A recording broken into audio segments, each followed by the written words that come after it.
and welcome to the Pragmatic Product Chat series, where we tackle the biggest challenges facing today's product management, product marketing, and other market and data driven professionals with some of the best minds in the industry. I'm Rebecca Calageris for Pragmatic Institute and your host for this episode. If you have been listening to this show for any amount of time, and if you've gone to any of the pragmatic training, you know that the number one thing we teach you is the importance of understanding market problems, right? You must understand the problems your market faces, and you use this to answer all the other questions: how you should price it, how you should communicate it, what you should build, how you should market, where you should market, the language you use. Everything is based on really, really understanding your audience. And you also know that we talk a lot about a concept called nihito. Nothing important happens in the office, which means, again, that you need to research. Also means getting out of the office, meeting with people, meeting with the market, seeing where they are, seeing them in their live habitats. So I know you all know this. I also know that many of you struggle not because you don't believe in this, but just in making it a reality.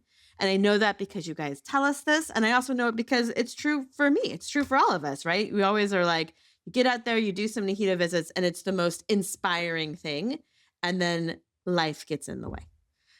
So today I have someone on who's gonna help us with this, and I'm super, super excited. So we have Anna Laskey. She's the founder of Ground Control Research and the creator of the brand and market telemetry method, which is, as she says, a fast, affordable way to base big bets on real human audience instead of vibes, assumptions, or partial data. So she is gonna help us both like on how we gather the insights, how we align around them, and then how we execute them. So welcome, Anna. Thank you, Rebecca. I'm delighted to be here with you. All right. So you can tell from that intro, like this is both a fundamental thing that we believe in and a problem that we have, all of us, in actually making it a reality. So before we dive into that, though, I always like to start with everyone's origin stories, right? Like, how did you get where you are today? And why are you so passionate about making sure we're all not just guessing and making stuff up? Absolutely. What a great question. If I were to describe sort of myself in my DNA, in my core, I'm a very curious person. Like I have always like, when 3 year olds ask why. I never stopped doing that, much to the probably chagrin of my parents and the adults in my life.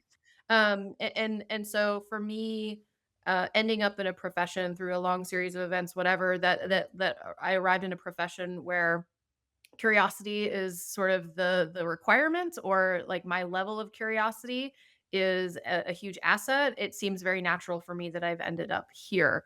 I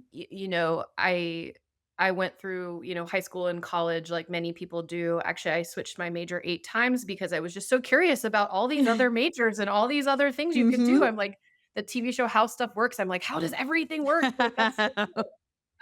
And so for me, landing in a profession in market research or innovation originally, and then market research and then marketing and then back to market research and now a hybrid of market research and growth strategy.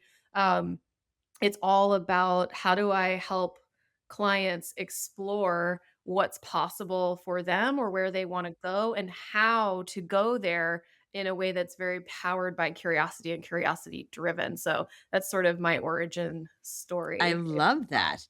So I Yeah. think I love that. So we're very aligned, right, on the need for this sort of firsthand information, and we talk a lot about like really interviewing people and getting past their initial answers. Like surveys are great for validation, but they are not necessarily great for discovery. We talk about, I mean, we all know AI and some of the tools there, but there, as much as we all cherish that sort of firsthand knowledge, like just stuff gets in the way: time, budget, travel, all of that. So tell me a little bit about sort of the common pitfalls you guys see, the approaches you take that maybe some of us can leverage in our day-to-day lives. For sure, and I'll rely on you too to kind of bring forward barriers here, because I think it's a really worthwhile discussion. Because, like you said at the beginning, and like you just said, I think everyone who is in, a product function, a PMM role, they all want the insight. There's Yes. no lack of want and desire, and the same curiosity spirit that I have is within all of those folks, right? Like we all have that sort of shared interest and inquisitiveness that we want to bring. You know, in an organizational setting, oftentimes maybe the pace and the tone of the organization does not match up with that curiosity or inquisitiveness. So there can be a disconnect there, which I'm happy to dive Yeah, into of how absolutely. we assess that. And then there's a few other things I think that are more practical, tactical. But if we were to zoom in on the organizational pace and tone, I think oftentimes there's an expectation, especially nowadays, that teams move really, really fast, Right. and they move very fast through the phases that I would consider to be the most important, Yep. which are, what is it that we're doing and why are we doing that? And how are we going to do that in order to be successful? I think there's been a shift, especially with AI, where there's an expectation even where it's like, oh, you just take all these things and you put them in AI and then you have a strategic plan, you know? And I'm not saying that moving fast is wrong. I am in my nature a very fast mover, but I think what's lacking organizationally and a lot of, product folks are just getting kind of, I don't want to say it as like a victim way, but like subjected to this. Like, again, they didn't ask for this to be true, but is they're, um, they are not having the organizational support for the proper structure and process that they need to have to be successful in using curiosity and insight to kind of drive the planning of things that are going to be executed later. I think that's very, very true, right? I mean, I think part of it is this sort of need for speed. Like we don't have time for research, right? That'd be great, but we need to make a decision now, right? Is a big pace piece of it. That it feels like I think the organization sometimes thinks like we're gonna go take a research, that's a left turn versus a continuation and eventual speed of the process. It's something that I think when push comes to shove, it is hard for the organizations to make the space for it, whether both in the times and the resources to make it happen. And I also think they think of it as like it has to be like a 6 month, Right. go to the jungle and watch the apes forever kind of research project. Right. Yeah, absolutely. And so I think what folks can do if they're finding themselves in that organizational structure or where they don't feel like they have the time um, or the sort of availability to actually do this work properly or what they would consider to be proper. And we'll talk about how I can how Yeah. we would say to like simplify that. But I think what folks need to think about is zooming out and really setting better expectations and setting the tone with their leadership, with their peers, with whomever they're working with on what is the process that we as a team agree has to happen every time we're going to do X or Y. X being launch a new product, launch a new feature, update, our messaging. What is the process that we agree on as a team that is going to result in a really strong end product that we all can stand behind? And oftentimes each individual may be involved in that process will have their own view on what that process is and should be and what is considered, a good or bad in that process or a standard or not a standard in that process.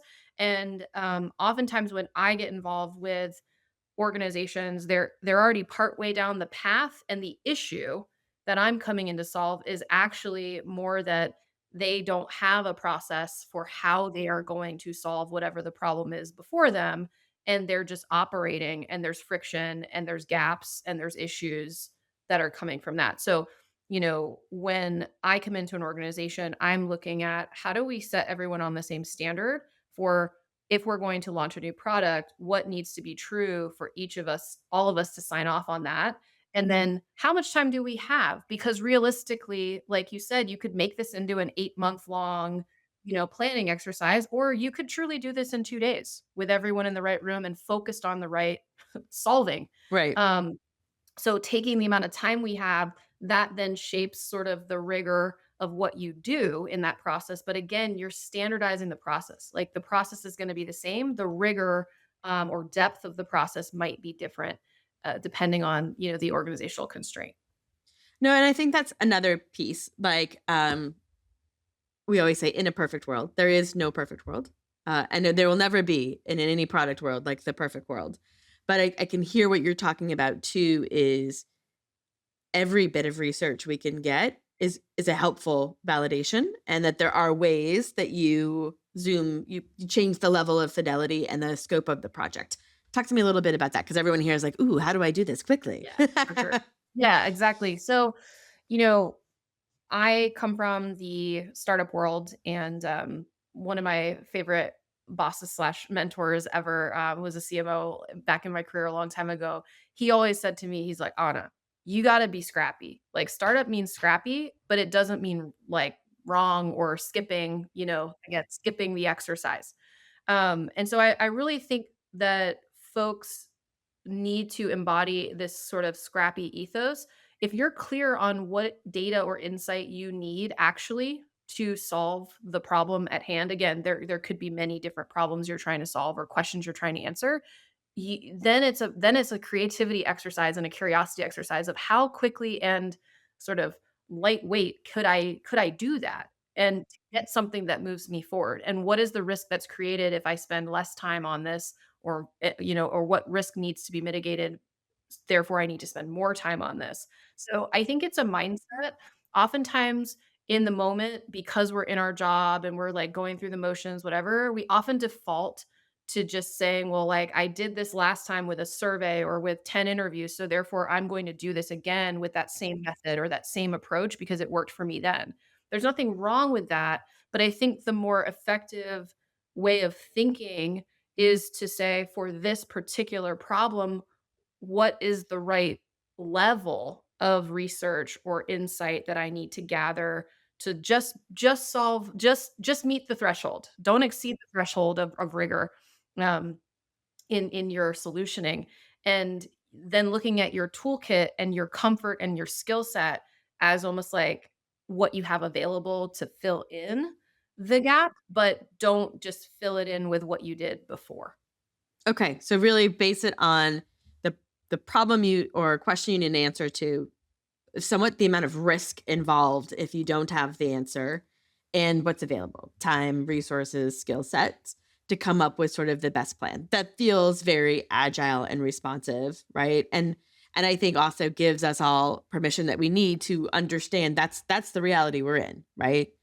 We can nobody does it on textbook pieces, but what we did was identify the biggest areas of risk and lower that risk as much as Right. possible. Yeah, and I think oftentimes some of the reason, at least what I see in my own, career and working with clients, the reason we're making it more rigorous or making it more deep than it absolutely has to be is because we have in the past encountered questions, friction, pushback from stakeholders later down in the process. I think you could solve that by just being really deep and rigorous all the time, or you could solve that by saying, what conversation could I have now to align with that stakeholder that tends to provide a lot of pushback? Where I, again, collaborate with them to define what the minimum standard would be where they're not going to push back, things like that. So I think there's a lot of internal conversation that can be had that actually simplifies your research needs. It's just looking at it that way of like, how do I move this forward fast enough or at the lowest level possible while bringing everyone along? That's a really smart, and it's kind of having those conversations overtly in advance because everybody knows that we had to make trade-offs, but in the moment, somebody's statistical mind comes into play and they're like, "Well, you only talked to 38 people, and really, is that a big enough?" And you're just like, yeah, okay, right?" It doesn't matter if it's 38 or 5. Someone's going to find fault in the number of people that you have spoken with, right? But having that up front, both in how does it's going to look like, how big it is, but on the specific areas we're going to focus on keeps them later on from coming in, and not necessarily intentionally, but why didn't you ask this undermines the value that you did get, right? Everyone then just sees that it was not a full, perfect, right? And they tend to then discount the information that was gathered. So I think it's a really smart idea to have that alignment conversation ahead of time versus when the results are in, and by raising that flag, they've sort of Yeah. And taken it's away the it's power really of what you did do. Yeah, and it's really nice to be able to say in the moment when someone does push back to say, I hear you and I understand what you're saying. When we spoke 3 weeks ago, we walked through the trade-off between spending an extra 6 weeks getting to a level of rigor versus, just spending the next 2 weeks doing this. And at the time, that was something that you seemed okay with. Can you tell me what's changed or tell me what's coming up for you? Right. Again, using curiosity in that situation, because ultimately you're going to find out what the real issue is, which is not with your work. Yeah. It's that, someone's having, they're thinking about it in a certain way, or they have an opinion or a belief that the results affect their job or their team or whatever in a certain way. And so that's the conversation you ultimately really want to have. And that's the power of insights is it brings fact to emotion in an Right. Yeah. organization. Yeah. And so you can actually meet that with if you meet it with defensiveness of like, I need to be more rigorous, I need to be whatever, you don't actually solve the problem, which is meeting it with curiosity. You want to meet it with curiosity and say, hey, like, let me dig into why that is. And I can help you solve your problem that's more an emotional or team or Yeah. whatever problem. I also Yeah. that alignment call also is important because I think often from product we feel like we did market research on our stuff.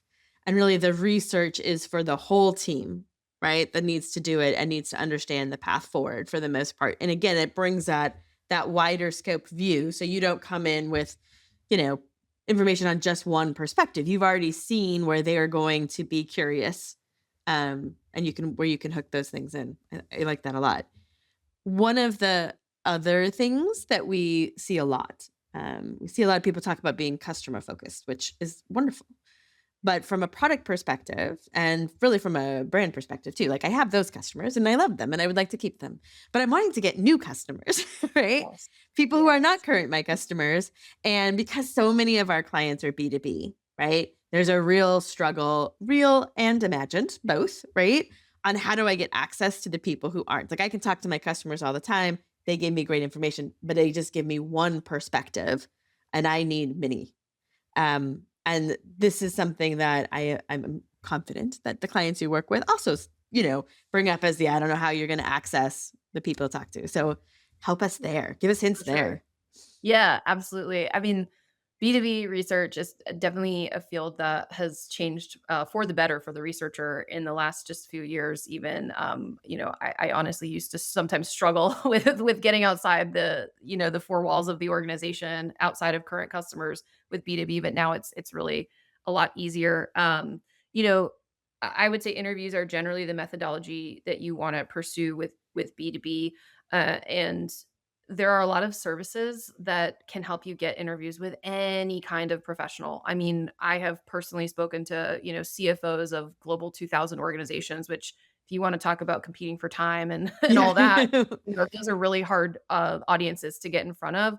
And so I use they're called executive search firms, not executive search like job search, but they're like GLG is one of them, Alpha Sites is another. The one I use the most is called Bridger, because Bridger is a little more, like, focused on I think that market researchers work with them a little more. But basically what you do is say, "Hey, this is the demographic, this is the ICP, the buyer, persona that I'm looking to talk to," and they have relationships and ways of kind of getting those people on a call with you. And you can vet them on like a person by person basis, which I think is also really, really helpful. So, yeah, I mean, it costs a few hundred to a few $1,000s per call, but in the scale of B2B, if you look at driving, the next 20, 100 million, billion, whatever dollars in growth in a new market or with a new offer that you're expanding in the current market, something like that, it's not a big investment. And so that's how I would go about that. And what's kind of like the speed turnaround on those, right? When you're like, I Um, need to talk to some CFOs yeah, soon. if you contact them on a Monday, you probably have calls on your calendar by Friday. That's fabulous, So it can right? be really quick. I think the biggest thing that slows it up is honestly the internally not Yeah. agreeing on who we should talk to. Yeah. And so that's where you know, I want people to look at when they feel barriers or like insights or research is so difficult. I want them to look at like what's actually practically difficult versus what is a organizational misalignment that no one has yet confronted, because that's typically where I see the biggest So we gaps. think it's like a process thing, but like really it's just Right. because there's this lack of Right. alignment, people are Right. throwing up little walls come up that are really just symptoms of a different problem. Correct. Yeah. That's So yeah. I think the biggest thing that folks can develop and what I've worked to develop both in my time as an employee and now having ground control and doing this within organizations or with stakeholders is really having a clear process and set of standards for every step. Like, my first step is to define who is the audience for this insight. And if we can't define the audience, I am not going to put together a research plan or questions or anything like that. It truly starts with defining the audience. If we don't know the audience, great. Now we have a research project called Figure Out the Audience. Right. Yeah. And we're going to go do that. And we're going to look at what are our hypothesized audiences and what internal data can we look at. We're going to look at that. And so, again, this is just an example of my process, but I think everyone who's doing this kind of work needs to have a very clear process so that they can ensure there's alignment. And that's what speeds it up. Mm, mm. And then, I mean, I think one of the other things that's always difficult that, again, the alignment up front certainly does help is the especially interviews, but not just interviews, but particularly interviews when research, the the it is hard for the research from the interviews does not have the same impact on the recipient of the research as the person who held it, right? So as product managers, when we do the research, we get all of this nuance, right? We're doing the interview and you're getting all this nuance and you're pulling all these threads. And inevitably, I need to summarize this research to give it to someone else. And there is pieces of that that are just definitely lost in translation of no fault of anything else. That's just how the world works, right? And how do we help it have that it's part of it's an emotional impact, part of it is like a degree of it. How do I help bring those insights forward so that they have the type of impacts that, it would have been if everybody could have come along on the calls with me? Absolutely. And so you just said it in the last part there. Everyone come along with me on the calls. How my point of view is that our job as the person who did the research is not to just summarize the findings. It is to truly tell the story, and that story has to start with where our stakeholders, our organization was prior to that research being conducted.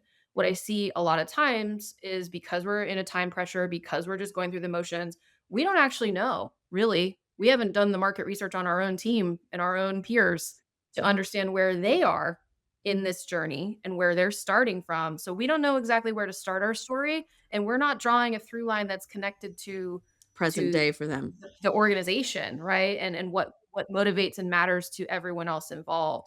And I know this is sounding like more work because I'm like telling you all to, go and kind of like do some market research on your peers, but that should be kind of a natural position of curiosity for you. And it might be interesting to kind of look at it that way and say, when I kick off my next project, how could I have a better understanding for everyone's not just goals, but what their concerns are, what they think could go wrong, what they understand to be the gap, even if I might not agree with where they see the gap as being. How can I understand all of that and document all of that? Because that's the story I'm going to tell when I get the results and I do the interviews. I'm going to tell the story starting there. And then I think the other thing is, and AI tools make this easier and easier every single day. How do I communicate that story of what I learned in a way that is really, really rich? Like, my clients often get a homework assignment from me, which is called the podcast of interviews, where I have put together, I basically treat like a 40, interviews or something as a podcast. And I'm like, you're going to be listening to this podcast every morning while you're at the gym for the next, however many weeks of this engagement, because I need you to hear what people are saying, and I need you to hear it. And I'm going to put together, and I am putting together, this report that's going to tell you the story, but I need you to hear the words and the language and really get invested in that.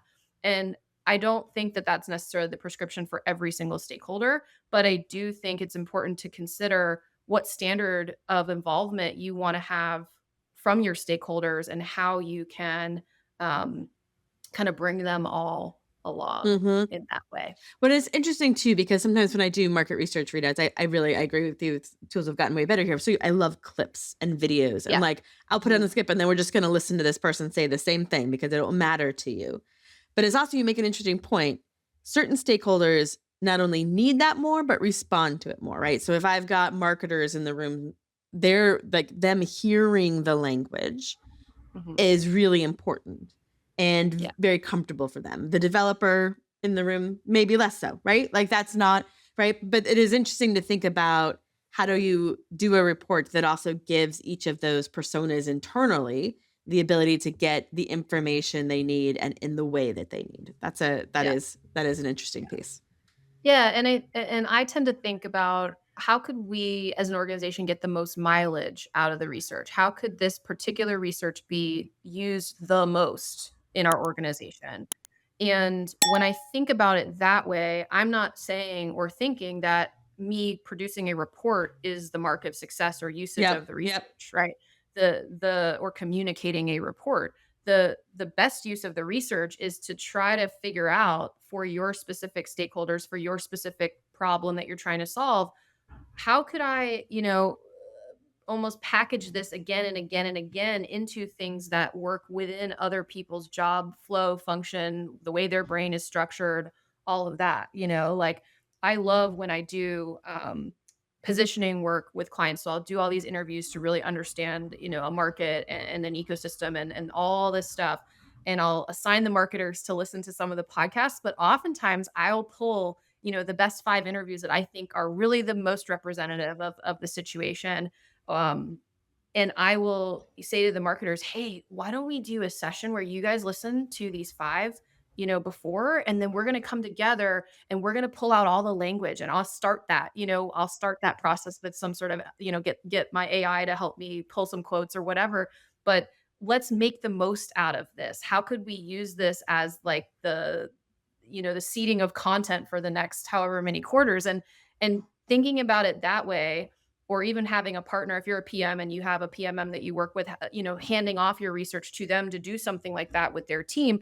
These are great ways to use research beyond just a report. And that's how I think research actually, is the most useful, and comes to life. And then the organization starts to see it as more valuable, which then leads to more resources for it and more time for it and all that good stuff.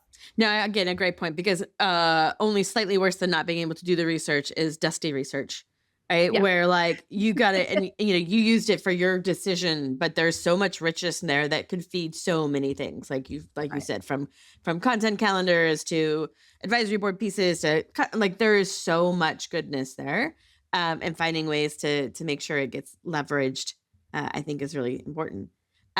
One of the other things you've talked about a few times is AI and sort of how that has affected market research. And we see this, many, many ways, right? We see the positives of it because market research in and of itself is often unstructured data that you want to use to it's like, oh, you're made for this. And you see the bad ways where we just ask AI to pretend that they are a CFO of a 2000 person, a global 2000 company and answer my questions for me. Tell us like don't do this with it, but here's some amazing tricks. Yeah, for sure. So I think that AI, like you said, is a hugely powerful tool. I tend to think about using AI for insights work to be about how can I use AI to speed up my workflows, not compromise the integrity or the rigor of what I'm doing. So you still have to know what your methodology is. You still have to be doing the right methodology for the problem or the questions you're trying to answer. And you have to vet your market research, or sorry, your AI based tools. Again, a chatbot is a tool. Vet your tools just like you would vet a survey sample, or you would vet a user interview platform or whatever. You have to vet it for the quality that you need for your situation, right? If I'm just trying to, like, I had a CMO or CPO come to my desk and say, "Hey, by the way, we had our exec meeting and everyone was talking about, could we expand to this weird market?" My next best thing that I'm going to do with my time is to go to, ChatGPT and ask it about that. But if I'm way further down the path of problem refinement, I'm trying to uncover a lot of nuance.